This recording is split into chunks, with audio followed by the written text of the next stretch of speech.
Dynamische Strompreise sind eine coole Sache, weil sie dir die Möglichkeit geben, deinen Stromverbrauch genau dann zu steuern, wenn die Preise am niedrigsten sind.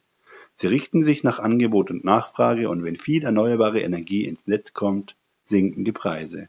Und wenn wenig Energie da ist, steigen die Preise. Wenn du große Verbraucher hast, kannst du nicht nur Geld sparen, sondern unterstützt auch die Integration erneuerbarer Energien und trägst aktiv zur Stabilisierung des Stromnetzes bei. In diesem Video möchte ich zeigen, wie hoch die Ersparnisse sind, wenn man ein Elektroauto dann auflädt, wenn die Preise gerade niedrig sind. Für das letzte Video habe ich einen Simulator geschrieben, mit dem man sich die Ersparnisse für verschiedene Szenarien ausrechnen lassen kann. Den Kern des Simulators konnte ich für dieses Video zum Glück wiederverwenden. Damit das Ganze mit Elektroautos funktioniert, musste ich allerdings noch zwei Dinge anpassen. Erstens kann ich den Akku nicht aufladen, wenn das Auto unterwegs ist. Ich musste also bestimmte Uhrzeiten sperren können. Außerdem ist es wichtig, dass unabhängig von den Preisen der Akku zu einer bestimmten Uhrzeit, also vor dem Losfahren, einen bestimmten Ladezustand hat. Grundlage der Berechnung waren die aktuellen Preise des Stromversorgers in Hamburg, also ein Verbrauchspreis von 23,3 Cent pro Kilowattstunde. Darauf kommt ja der Spotmarktpreis.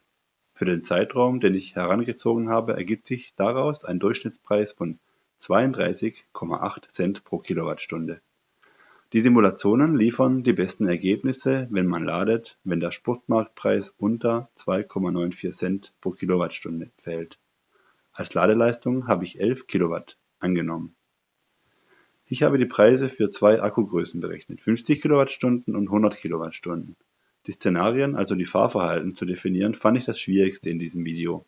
Ich habe mich für folgende Szenarien entschieden: 10 Kilometer Arbeitsweg pro Strecke plus 50 Kilometer am Wochenende, 5 Kilometer Arbeitsweg pro Strecke plus 200 Kilometer am Wochenende, 10 Kilometer Arbeitsweg pro Strecke plus 50 Kilometer Wochenende plus einige Abende 10 Kilometer Wochentag. Einige Abende wochentags jeweils 10 Kilometer plus 50 Kilometer am Wochenende. Wochentags 100 Kilometer pro Tag plus 50 Kilometer am Wochenende.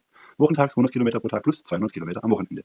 Ich denke und hoffe, das sollte die meisten Fahrverhalten grob abdecken. In dieser Spalte steht der Preis, den man für das entsprechende Fahrverhalten ohne dynamischen Strompreis bezahlen müsste. Ich habe hier einen Strompreis von 36,9 Cent pro Kilowattstunde angenommen, einem Ökostromtarif desselben Stromanbieters. Ich finde, man sollte hier Ökostromtarife mit Ökostromtarifen vergleichen. Und hier die Ergebnisse für die jeweiligen Akkugrößen. Ich lasse die Tabelle jetzt noch bis zum Ende des Videos eingeblendet. Wer möchte, kann ja auf Pause drücken. Selbst wenn man das Auto wenig benutzt, sind die Ersparnisse sehenswert. Je mehr man fährt, desto höher sind natürlich die Ersparnisse. Vielleicht fragt sich jetzt jemand, warum man bei diesem Szenario mit einem kleinen Akku weniger Geld ausgibt. Das liegt daran, dass man hier so wenig fährt, dass die Größe des Akkus keine Rolle spielt und am Ende der Simulation beide Akkus voll aufgeladen waren. Wenn euch das Video gefallen hat, gerne ein Like und vielleicht ein Abo hinterlassen, und vielen Dank fürs Zuschauen und bis zum nächsten Mal.